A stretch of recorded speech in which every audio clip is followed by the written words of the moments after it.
منذ شهر تقريبا انطلق موسم جني الزيتون بصفاقس، حيث تشير المعطيات الأولية إلى إمكانية تسجيل حوالي 80 ألف طن من الزيتون، أي ما يعادل حوالي 17 ألف طن من زيت الزيتون، وهي أرقام متدنية مقارنة بالموسم الفارط. بالنسبة لجهة صفاقس، السنة الفارطة كان حوالي 425 ألف طن من الزيتون، والسنة بالنسبة للموسم هذايا 2021 التوقعات 80 ألف طن، ما يعادل 17 ألف طن من زيت الزيتون.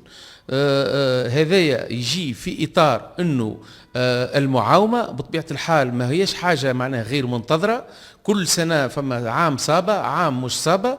وبخصوص الارتفاع المتوقع في سعر زيت الزيتون لهذه السنة، قال رئيس النقابة التونسية للفلاحين فوزي الزياني أن ارتفاع الأسعار من عدمه مرتبط أساسا بالعرض والطلب على المستوى العالمي. عندنا معناها طلب من الخارج، وعندنا الكوتا نتاع معناها الاتحاد الأوروبي، عندنا كذلك جارتنا إيطاليا اللي تتعامل كثيرا مع تونس، وزيت تونس بالخصوص وهم ما عندهم صابة سنة يلزم ياخذوا كمية، إضافة إلى الاستهلاك الوطني. هذا الكل يجعل أنه الصابة يمكن ما تكفيش على مستوى الحاجيات الكل، وهذا خلى أنه الأسعار بدات المتداولة الآن حوالي 9000 لتر زيت الزيتون. بطبيعة الحال هذه غالية. 88 مليون شجرة زيتون في تونس تعتبر ثروة وطنية هامة لجلب العملة الصعبة وتحريك عجلة الاقتصاد